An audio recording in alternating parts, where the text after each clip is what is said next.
Team ஆக்சுவலாக இங்கே பார்க்கலாம். இதான் வந்து ஆக்சுவலாக என்ட்ரன்ஸ் கேட்டு. உங்களுக்கு கொஞ்சம் கிளார் அடிக்கும்னு நினைக்கிறேன். இதுதான் கரெக்டாக நாம் வந்து போகிறதுக்கான என்ட்ரன்ஸ். ஸோ அதோட நுழைவாயில் தான் வந்து இந்த 2 சைடில் இருக்குது. அங்கே ஒன்று பார்க்கலாம், தென் இங்கே இது ஒன்று. இதுதான் நுழைவாயில். இதில் ஏதோ உள்ளே போகணும்.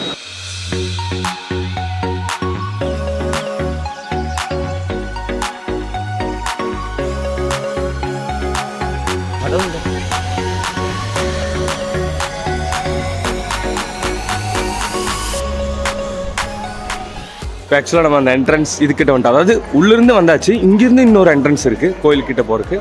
அங்கே வந்து எல்லாமே நம்ம கேமரா இது எல்லாமே வந்து கொடுத்துட்டு வரும்போது வந்து நம்ம அதை எடுத்துக்கணும். ஸோ இது வந்து என்னென்னா இங்கே குளிர் வந்து ரொம்ப ஜாஸ்தியாக இருக்கனால வந்து நம்மளுக்கு எதுவும் தெரியல. போவோம், எல்லாமே நல்லதே நடக்கட்டும். ஒரு கேட்டை வந்து தாண்டி வந்துட்டு இன்னொரு கேட்டு. ஆக்சுவலாக என்னென்னா இன்னும் வந்து வேலை நிறையா போயிட்டுருக்கு. கன்ஸ்ட்ரக்ஷன் ஒர்க் வந்து இன்னும் முடியல. நிறைய இடத்துல வந்து பார்க்க முடியுது அதை. ஸோ ஃபினிஷிங் டச் எல்லாமே வந்து கொடுத்துட்ருக்காங்க.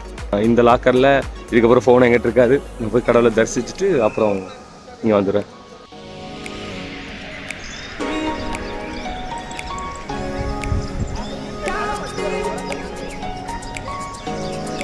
Hi team.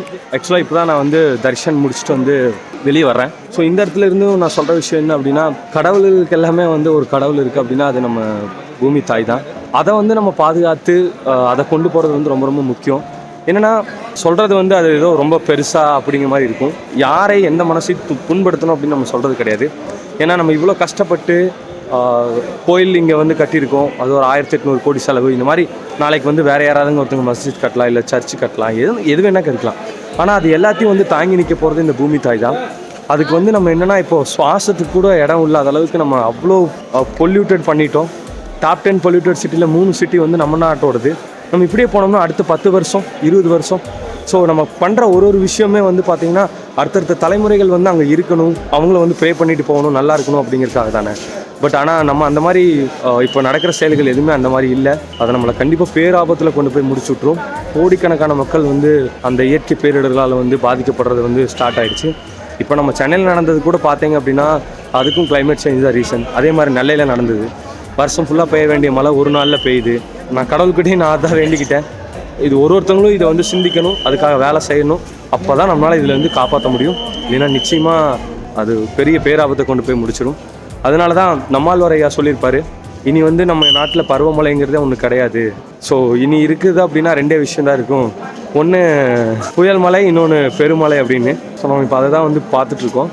இப்படியே போச்சு அப்படின்னா இன்னும் 10-15 வருஷம் கூட இது நம்ம இங்கே இருக்க முடியாத அளவுக்கு இது பூமியை வந்து மாற்றிடுவோம். ஆல்ரெடி டெல்லியில் இருக்க ஏர் குவாலிட்டி கண்டிஷன் வந்து பார்த்திங்கன்னா அது மனிதன் வாழ தகுதியற்ற இடமா தான் சொல்கிறாங்க. அங்கே வாழ்கிறவங்களோட லைஃப் ஸ்பேன் வந்து பார்த்திங்கன்னா 10 வருஷம் 2 மாதம் கம்மியாகுது. இது வந்து ரிப்போர்ட். இப்போது இதெல்லாம் தெரிஞ்சுக்கிட்டு நம்ம அப்படியே கடந்து போக முடியறதில்ல. நம்மளால் முடிஞ்சதை கண்டிப்பாக இதுக்காக வந்து வேலை செய்யணும். ஒருத்தவங்களும் பி கேர்ஃபுல். டீம் ஆக்சுவலாக இப்போ பார்த்தீங்கன்னா தெரியும் நான் எங்கே போயிட்டுருக்கேன் அப்படின்னா, ரொம்ப நாள் ஆச்சு அன்னதானமெல்லாம் சாப்பிட்டு லைனில் போய். ஸோ இங்கே நீங்கள் பார்த்தீங்கன்னா தெரியும் ஃபுல்லாக லைனில் போய் அன்னதானத்தை ஒரு கட்டிட்டு வரலான்னு சொல்லிட்டு நான் இறங்கிட்டேன். நல்லா பசி வேறு இருக்குது. போய் ஃபஸ்ட் நல்லா சாப்பிட்டு ஒரு பிடிச்சிட்டு வந்துடுவேன்.